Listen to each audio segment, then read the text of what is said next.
ԱՄՆ երկրաբանական ծառայության կողմից անցկացված նոր հետազոտությունը ցնցող տվյալներ է բացահայտել։ Պարզվում է շուրջ 71 միլիոն ամերիկացի, որոնք օգտվում են մասնավոր հորերից, կարող են ենթարկվել հավերժական քիմիկատների ազդեցությանը։ Այս վտանգավոր նյութերը բնական միջավայրում գրեթե երբեք չեն քայքայվում կուտակվելով տարիների ընթացքում եւ աղտոտելով ստորերկրյա ջրային պաշարները։ Գիտականորեն ապացուցված է այս քիմիական միացությունների կապը քաղցկեղի եւ առողջական այլ լուրջ խնդիրների հետ։ Այս արդյունքներն օգնում են մեզ հասկանալ վտանգի իրական աստիճանը, նշում են մասնագետները։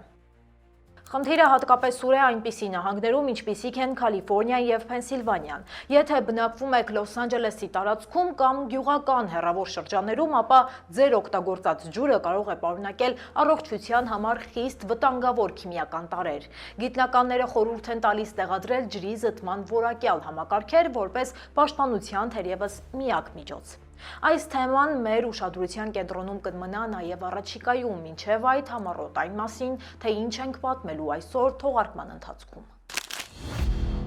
Երկրաշարժների շարք Սան Ֆրանցիսկոյի ծոցում, ինչի մասին են զգուշացնում գիտնականները։ Կալիֆոռնիայում սպասվում է ջերմաստիճանի նոր թռիչք, արդյոք կհաջողվի մեկ սեղանի շուրջ նստեցնել Թեհրանին ու Վաշինգտոնին, ինչ են ակնարկում միջնորդները։ Թրամփն ու Մոդին լեզու գտան, ինչով է պայմանավորված Հնդկաստանի համար ամերիկյան մաքսատուրքերի կտրուկ նվազեցումը։ Լոս Անջելեսում վարձակալության վճարների անկումը, տնային զինապահեստ Լինքոլն Հայթսում, ինչ է պատահում, երբ հոբին դառնում է անօրինական։ Աստծո տանը առանց աղոթքի, ում է փնտրել այսը եկեղեցու տարածքում։ Անվճար գրանցում անմիջապես մեքենայից, արտառոց դեպք Դեթրոյթի օդանավակայանում։ Հայիթիացիների արտաքսումը հետաձգվեց, որքան ժամանակ կկարողանա դատարանը կանգնեցնել Թրամփի վարչակազմին։ Քլինթոնները հանձնվում են, Էփշթեյնի գործի թելերը հասան Վաշինգտոն։ ՆԱՍԱ-ն պատրաստվում է պատմական թռիչքին, Մասկի հերթական ռեկորդը, որքան է կազմում SpaceX-ի եւ XAI-ի գինը միասին։ Թողարկման երկրորդ մասում պատմելու ենք հենց Մասկի մասին։ Մանու Հարությունյանը այս խելահեղ հանճարի մասին ամենազարմանալի փաստերն է հավաքել, ապացուցելով, որ միլիարդատեր կարող է դառնալ յուրաքանչյուրը։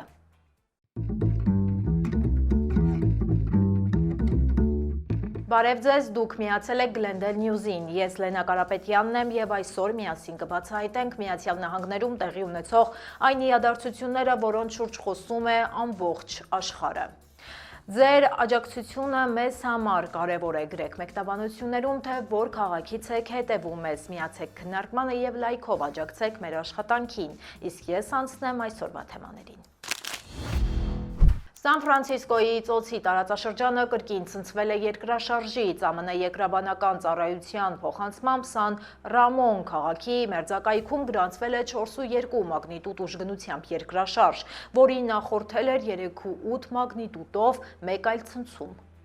Թվարկվածը ավելի քան 30 ստորգետնյա ցնցումներից բաղկացած ինտենսիվ շարանի միայն մի մասն է կազմում։ Սա տարածաշրջանում տեղի ունեցող ցնցումների շարունակությունն է, նշել են մասնագետները, մեկնաբանելով այս նոր սեյսմիկ ալիքը, որը հաջորդել է վաղ առավոտյան սկսած ցնցումներին։ Մասնագետները շարունակում են հետևել Սան Ֆրանցիսկոյի ծոցի տարածաշրջանի խզվածքային գծերին եւ հնարավոր նոր ցնցումներին։ Հաշվի առնելով, որ նոյեմբերից ի վեր գրանցվել են տասնյակ երկրաշարժեր, սեյսմիկ իրավիճակը մնում է ակտիվ։ Իսկ հարավային Կալիֆոռնիայում կցնցվեն սաստիկ շոքերից, ամառային ջերմաստիճանով ուղեկցված հանգստյան օրերից հետո եղանակը նոր անակնկալներ է պատրաստում բնակիչների համար։ Շաբաթվա կեսին ջերմաստիճանը կրկին կբարձրանա, Լոս Անջելեսի բնակիչները պետք է պատրաստ լինեն նոր ջերմացմանը։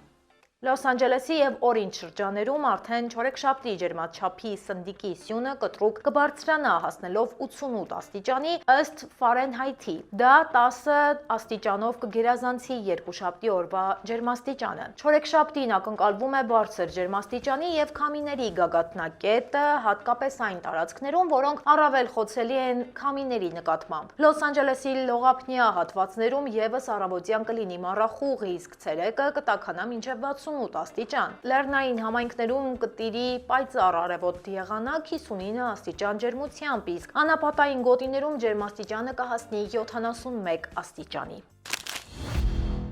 Թեհրան-Վաշինգտոն թեժ դիմակայությունը կարող է սառչել մերձավոր արևելքի երկրները ներկայումս գործադրում են դիվանագիտական ջանքեր կազմակերպելու Ամերիկայի Միացյալ Նահանգների եւ Իրանի բարձրաստիճան պաշտոնյաների միջև անհապաղ հանդիպում։ Հիմնական նպատակն է կանխել հնարավոր ռազմական բախումը, որը սպառնում է պայթեցնել ողջ տարածաշրջանի կայունությունը։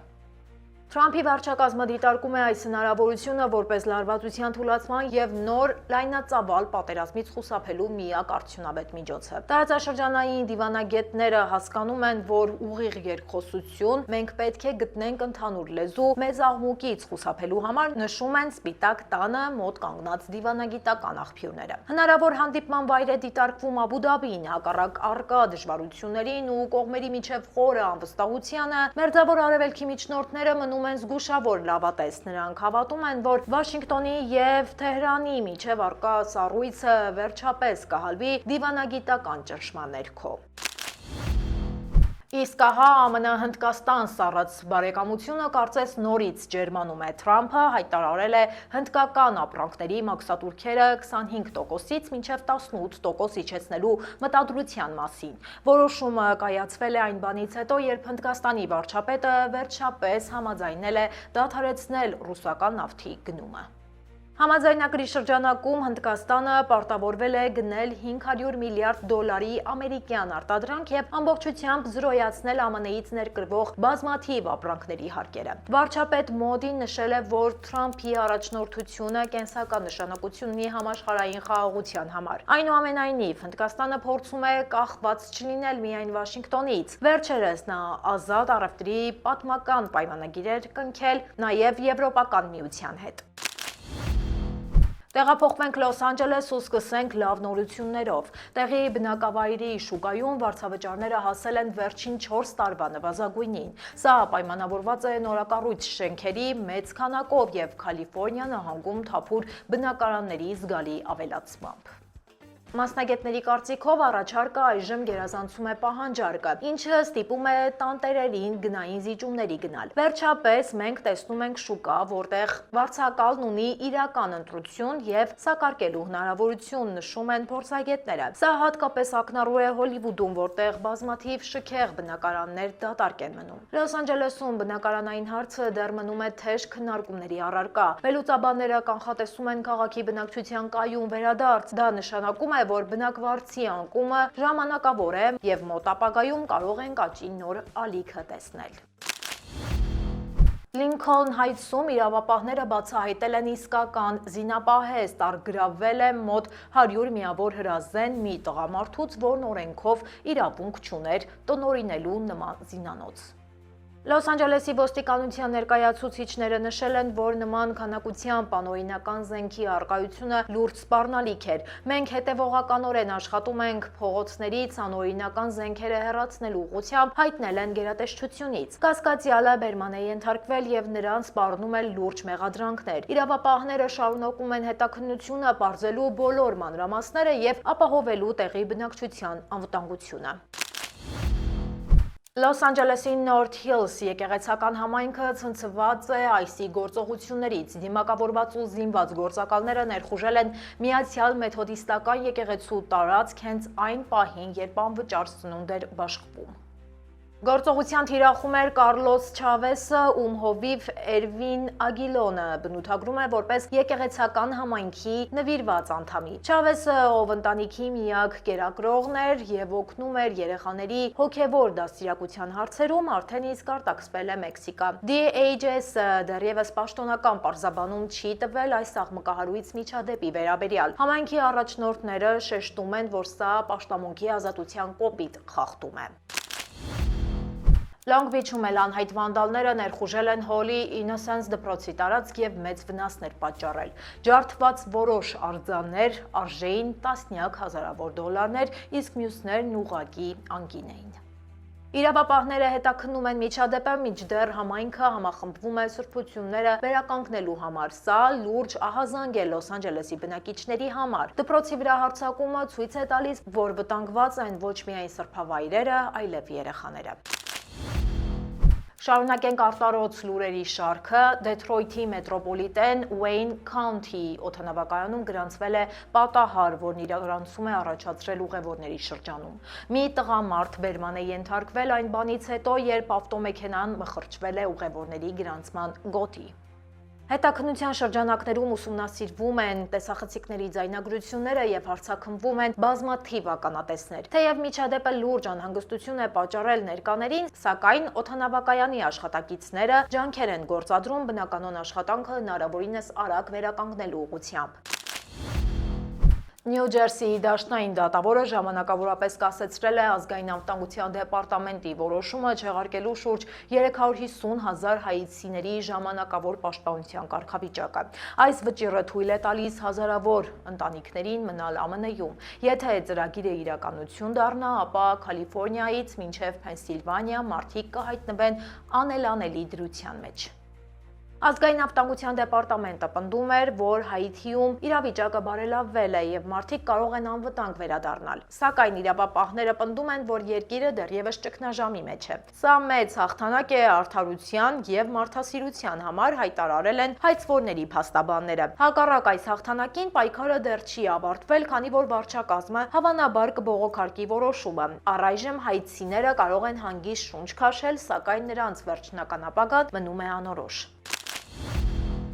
Անորոշ է մնում նաև Քլինթոնների ապագան։ Վաշինգտոնում քաղաքական կրքերը կրկին շիկանում են։ Բիլ եւ Հիլարի Քլինթոնները վերջապես համաձայնել են ցուցմունք տալ Ջեֆրի Էփշթեյնի գործով ներկայացուցիչների պալատի հետաքննության շրջանակում։ Նախկինում Քլինթոնները կտրականապես մերժում էին հանձնաժողովի պահանջները կոնգրեսի նկատմամբ անարգանքի համար նախատեսված քվեարկության վտանգը ստիպեց նրանց փոխել իրենց կոշտ դիրքորոշումը։ Արդարադատության նախարարությունը արդեն հրապարակել է ավելի քան 3.5 միլիոն էջ փաստաթուղթ Էփշթեյնի գործով, որտեղ հիշատակվում է նաև Բիլ Քլինթոնը։ Նա կտրականապես հերքում է մեղավորությունը, նշելով, որ թռել է նրա ինքնաթիռով բացառապես բարեգործական նպատակներով։ YouTube-յան հանրահայտ աստղ Markiplier-ը, ում իրական անունը Մարկ Ֆիշբախ է, նվաճել է համաշխարհային մեծ էկրանները։ Նրա նոր հեղինակային երկաթե թոք սարսափ ֆիլմը դարձել է իսկական հիթ, գրանցելով աննախադեպ ֆինանսական հաջողություն։ Ֆիլմի տեխնիկապես բարդ նկարահանումները ամբողջությամբ իրականացվել են Լոս Անջելեսի պրոֆեսիոնալ կինոստուդիաներում։ Մարկը նախագծում հանդես է եկել թե որպես տաղանդավոր ռեժիսոր, թե որպես գլխավոր դերակատար։ Նա բազմիցս շեշտել է իր հարցազրույցներում. «Ես պարզապես ցանկանում էի ստեղծել մի որակյալ բան, որն ինքս որպես հանդիսատես մեծ հաճույքով կուզենայի տեսնել»։ Ֆիլմի սյուժեն հիմնված է համանուն հայտնի վիդեոխաղի վրա, որտեղ գլխավոր հերոսը հայտնվում է արյան ծովում սուզվող նեղլիկ ու կլաուստրոֆոբիկ նավի մեջ։ Բացման շաբաթվա վերջին ֆիլմն արդեն հավաքել է ավելի քան 10 միլիոն դոլար։ Սա բացառիկ ռեկորդ է անկախ կինոարտադրության համար։ ՆԱՍԱ-ն իրականացնում է Արտեմիս 2 առաքելության վճռորոշ փորձը։ Տիեզերական արձակման համակարգի հսկա հրթիռը ամբողջությամբ կլիցքավորվի վառելիքով։ Սա արձակման օրվա բոլոր բարդ գործընթացների լիարժեք կրկնությունն է մինչև մեկնարկից ընդամենը 30 վայրկյան առաջ ընկած պահը։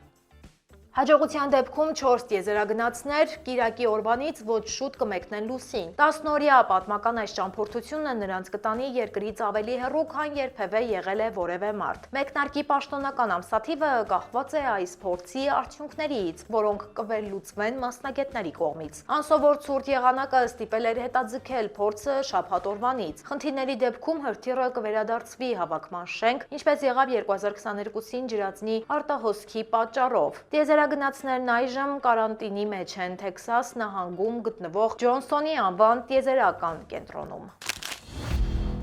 Մասկին պատկանող SpaceX ընկերությունը պաշտոնապես ձեռք է բերել արհեստական բանականության XAI ստարտափը, որին պատկանում է նաև X սոցիալական հարթակը։ Այս գործարքով միավորվում են միլիարդատերի երկու ամենաազդեցիկ նախագծերը, ստեղծելով աշխարհի ամենաթանկ մասնավոր ընկերությունը, որի գինը գերազանցում է 1.2 տրիլիոն դոլարը։ Միլիարդատերը պնդում է, որ առաջադեմ արհեստական բանականություն զարգացնելու համար տիեզերքը անփոխարինելի հարթակ է։ Երկարաժամկետ հեռանկարում տիեզերական հիմքով AI-ը ակնհայտորեն մասշտաբավորման միակ միջոցն է, գրել է Մասկը։ 2002 թվականին հիմնադրված SpaceX-ը Մասկին դարձրել է աշխարհի ամենահարուստ մարդը ավելի քան 670 միլիարդ դոլար կարողությամբ։ Այժմ ունենալով ավելի քան 9000 արբանյակ ուղեծրում, Մասկը պատրաստվում է տիեզերքից կառավարել ոչ միայն ինտերնետը, այլև աշխարհի ամենահզոր արհեստական բանականությունը, հասանելի լինելով երկրագնդի ցանկացած կետում։ Այժմ եկեք տեղափոխվենք մեր Facebook-յան էջ, որտեղ ամեն օր հրապարակում ենք վերջին թարնորությունները։ Սարսափելի մանրամասներ են հայտնի դարձել Կալիֆոռնիա նահանգում տեխնոլոգիական ընկերության նախկին գործադիր տնօրենի կնոջ մահվան գործով։ 58-ամյա կնոջ մարմինը հայտնաբերվել էր անցած տարվա վերջին Սան Բերնարդինոյի լեռներում։ Սկզբում քննիչները կարծում էին, թե դա դժբախտ պատահար է, սակայն հետագա փորձաքննությունը բացահայտեց դաժան սպանությունը։ Սպանվածի 66-ամյա ամուսինը ձերբակալվել է։ Սա վերջին ամիսներին Կալիֆոռնիա նահանգում գրանցված նմանատիպ երկրորդ աղմկահարույց դեպքն է, երբ հարուստ գործարարներ մեղադրվում են կանանց սպանության մեջ։ Պարզվում է մարդու կյանքի տևողության մինչև 55%-ը պայմանավորված է գենետիկայով։ Նախկինում դրան հատկացվում էր առավելագույնը 33%։ Հետազոտության հեղինակը նշում է, որ 100-ամյա մարդիկ պարզապես ատամներով չեն պահում իրենց կյանքը, նրանք ունեն պաշտպանիչ գեներ, որոնք պաշտպանում են տարիքի հետ կապված վնասներից։ Կյանքի տևողության հարցում առողջ ապրելակերպին դեռ բաժին է հասնում մնացած 45%-ը։ Գիտնականները հիշեցնում են, գեները տալիս են միայն պոտենցիալը, բայց դրա իրացումը մնում է անհատի պատասխանատվությունը։ Լոս Անջելեսի 90-ամյա բնակիչը հայտնվել է ծանր կացության մեջ, կորցնելով իր ողջ կյանքի խնայողությունները։ Անցյալ ապրիլից նրա հաշվից խարդախությամբ հանվել էր $84000 կեղծ ստորագրություններով չեկերի միջոցով։ Բանկը սկզբում մերժել էր փոխհատուցումը։ Իրավիճակը կտրուկ փոխվեց, երբ ընտանիքը դիմեց KABC հեռուստաալիքի 7 ձեր կողքին ծրագրին։ Լրագրողական միջամտությունից հետո բանկը վերջապես վերանայեց իր որոշումը։ 90-ամյա բնակիչը վերջապես ետ ստացավ իր կորցրած գումարն ամբողջությամբ։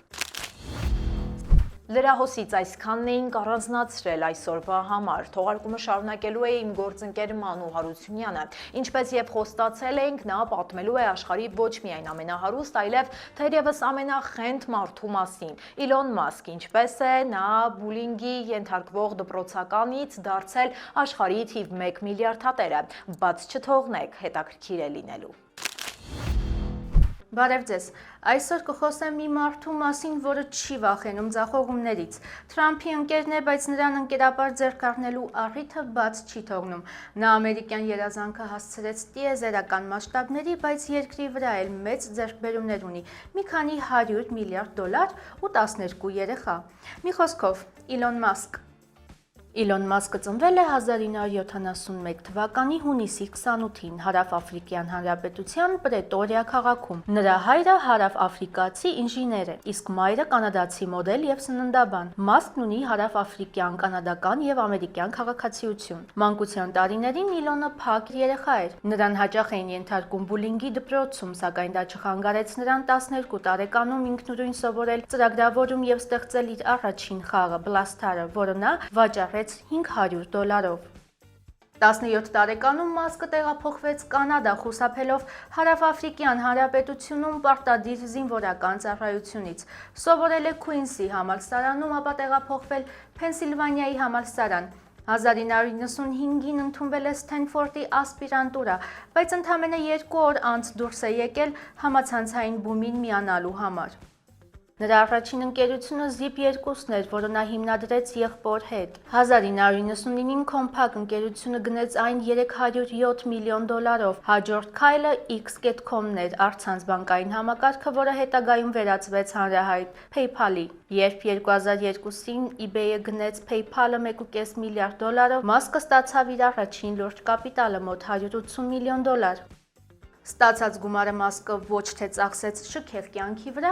այլ ներդրեց 3 նոր նախագծերում՝ SpaceX, Tesla եւ SolarCity։ Սա այն պահն էր, երբ աշխարհը սկսեց լուրջ վերաբերվել նրա խենթ գաղափարներին։ Այնպես որ ոչ ոք չզարմացավ, երբ նա $1 միլիոն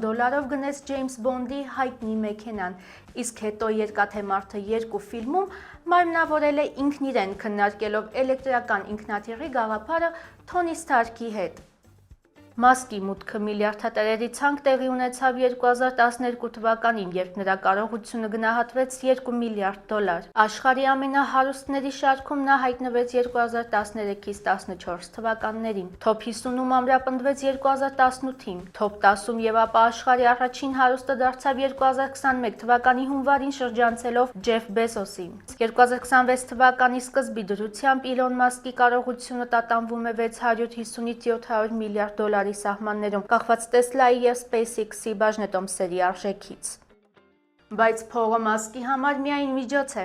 Նրա իրական նպատակները թվում են գիտական ֆանտաստիկայի ժանրից, ինչ է պատրաստում մեզ համար այս խենթ ու հարուստ հանճարը մոտ ապագայում։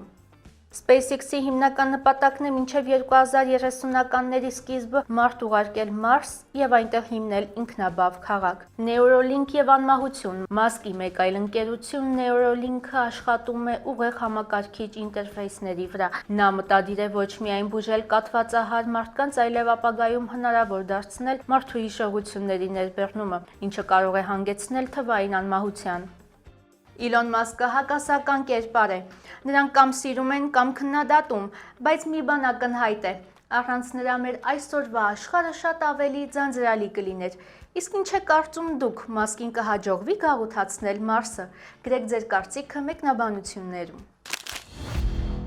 Այսօրվա համար պատրաստել էինք այսքանը։ Եթե դեռ չեք հասցրել դիտել մեր նախորդ թողարկումը, ապա կարող եք անցնել հենց այս հղումով։ Մենք բարձր ենք գնահատում ձեր ակտիվությունը։ Կարդում ենք բոլորիդ նամակներն ու մեկնաբանությունները։ Մեզ աջակցելու համար պարզապես լայքեք մեր տեսանյութը եւ կիսվեք դրանով ձեր ընկերների հետ։ Կհանդիպենք վաղը 5:30-ին։ Հաջողություն։